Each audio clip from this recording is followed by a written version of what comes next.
Good morning. I'm mixing up the images for YouTube, and this is a DVD Courageous that I've been meaning to watch. I don't know if it's okay for a teen. And a neighbor loaned us Percy Jackson. Need to watch that too. So we're finishing up the circumcision question. If Christian new believers should become circumcised like Jewish believers. When they had finished, James spoke up. "Brothers," he said, "listen to me.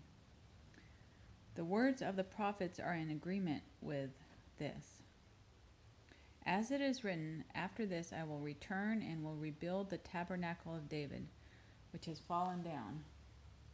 I will rebuild its ruins, and I will set it up." The ruins are the stones or the wood, what's left from a building that's been knocked down. So I will rebuild its ruins and I will set it up. And this is James stood up to talk to them. It is my judgment It is my judgment, therefore, that we should not make it difficult for the Gentiles who are turning to God. Acts 15:19. The Gentiles who are the non-Jewish believers. It is my judgment, decision, that we should not make it difficult. We should make it easy for them to turn to God, not difficult or hard. So in these times, may it be easy for people to turn to God. Instead, we should write to them, telling them to abstain from food polluted by idols, from sexual immorality, from the meat of strangled animals, and from blood.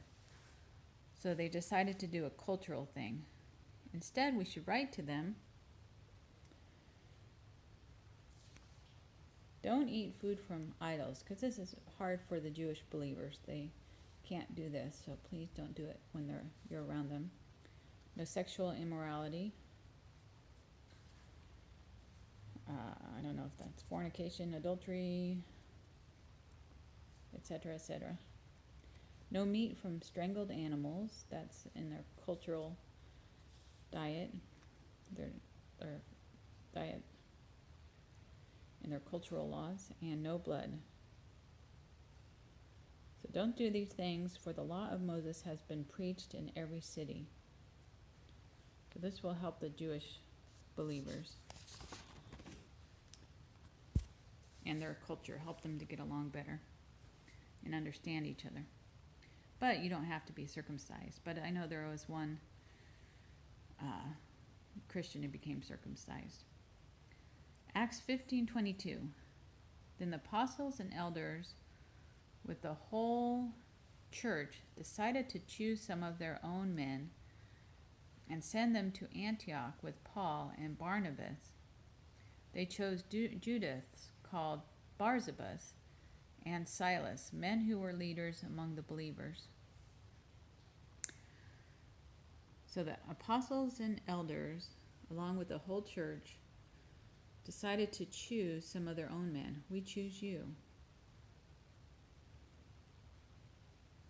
Judas and Silas, called Barsabas.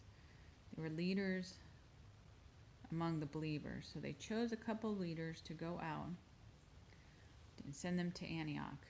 I should say, let's go to Antioch. So there go Paul and Barnabas with Silas and Judas. With them, they sent the following letter. To the brethren who are the Gentiles in Antioch, Syria, and Cilicia, for it seemed good to us to lay upon you no greater burden than these necessary things, that you abstain from things offered to idols, from blood, from things strangled, and from sexual immorality. If you keep yourselves from these, you will do well.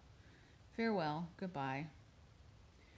So with Judas and Barsabas, Judas called Barsabas, Silas, and with Paul and Barnabas, they sent a letter telling them what to do. We didn't want to lay any extra burden or problem. Something heavy. So, but we do want you to follow some cultural rules because of the culture you're in. So in Antioch, the men were, and they go to Antioch. So the men were sent off and went down to Antioch, where they gathered the church together and delivered the letter.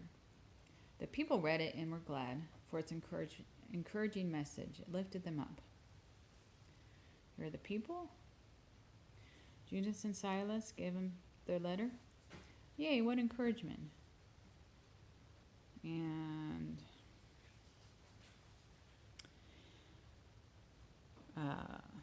after some time there, they were sent off. I need to change that. Off by the believers with the blessings of peace. But it seemed good to Silas to abide there.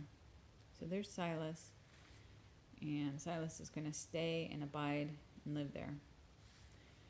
And they did much to encourage and strengthen the believers. And the believers gave them blessings of peace. And they were sent off.